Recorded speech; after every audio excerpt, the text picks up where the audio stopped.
Welcome, Professor, to our case study presentation. Daria and me, Pedro, will take you through this case today.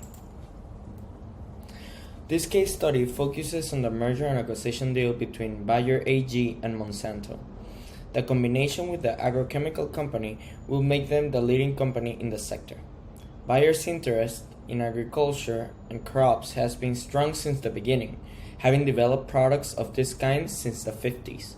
They already invest billions of dollars in research and development in agrochemicals, and joining forces with another giant should almost double their budget and their reach. The controversial company, Monsanto, has been well known for their herbicides and biotechnology, but still it is considered a big risk by many because the $66 billion deal could be harming Bayer's brand reputation. 1. Why did Bayer diversify into the highly competitive agrochemical industry when its pharmaceutical market was still growing? The main reason for Bayer to dive into agrochemical business is, of course, money. First, yes, the pharmaceutical market is still growing, and yes, Bayer is one of the biggest names in the field, but costs are high, and they will be increasing. Costs has gone up by 145% since 2003.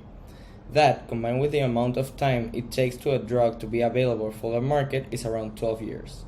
Makes it very costly, because time is money. And the cherry on top will be that some patents are expiring, opening the door to new competition. On the other hand, the agrochemical industry is growing too. It is expected that the value of the market to rise close to $309 billion in the coming years. Other reasons why they decided that the deal was important is because Monsanto was already competition and was driving down Bayer's sales in this area. So, by combining their prowess, they will become a mega giant corporation that will control around 30% of the world's seeds and 25% of the world's pesticides. Finally, geographically, it makes sense, because Monsanto's American presence is something that Bayer was lacking. To continue, the second question was that given the high acquisition premium with an all-cash transaction and all of the challenges that came with it, did Bayer make the right decision to diversify their portfolio? And our perspective is that yes, they made the right decision. After looking into the transaction, we believe they made the right decision because they have been controlling around 30% of the commercial seed market and almost 20% of the pesticide and herbicide market, which represents a huge value in their portfolio. They became the world's largest seed and farming chemical company, and they have a huge spread across the world, including access to new markets such as US. And looking at the synergies between them, one of the biggest one is the R&D, and by this the two companies are worth more together than separately. Looking at the high risks during the acquisition, the next question is why did Bayer choose to pay in cash? We believe that they chose to pay in cash because in this kind of transaction the roles and responsibilities are clear cut, and even though in a cash transaction the acquiring party, in this case Bayer, bears the entire risk, they also gain full ownership and full control over Monsanto.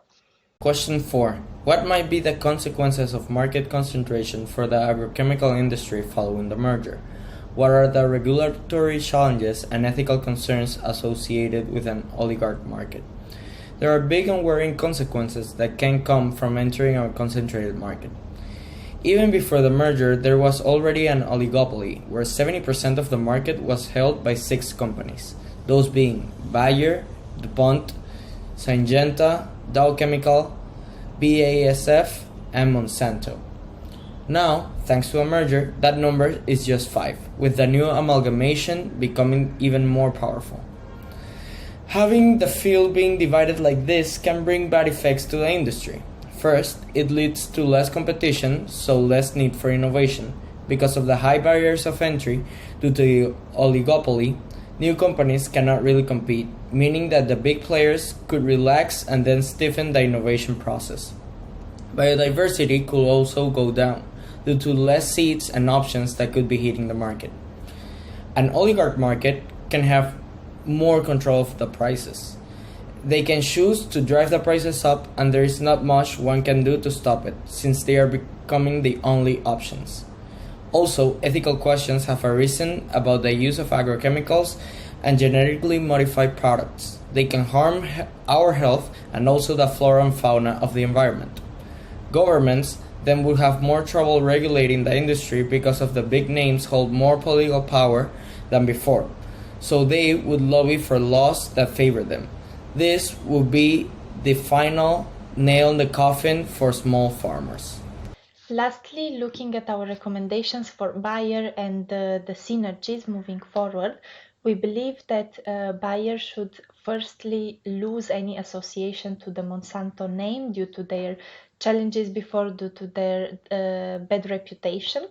They should address the ethics challenges around food ethics and to prevent any future damages, to make sure that they don't lose markets and they don't lose customers. And they should definitely capitalize on synergies. Some of the strongest synergies between the two companies were in research and development, in the infrastructure, in the HR structure and departments, as well as in some markets, overlap within access to markets. When it comes to Monsanto, what we would recommend is really to accept the position to support their integration into Bayer and to provide the capabilities and expertise needed to expand now as one company. Thank you very much for your attention.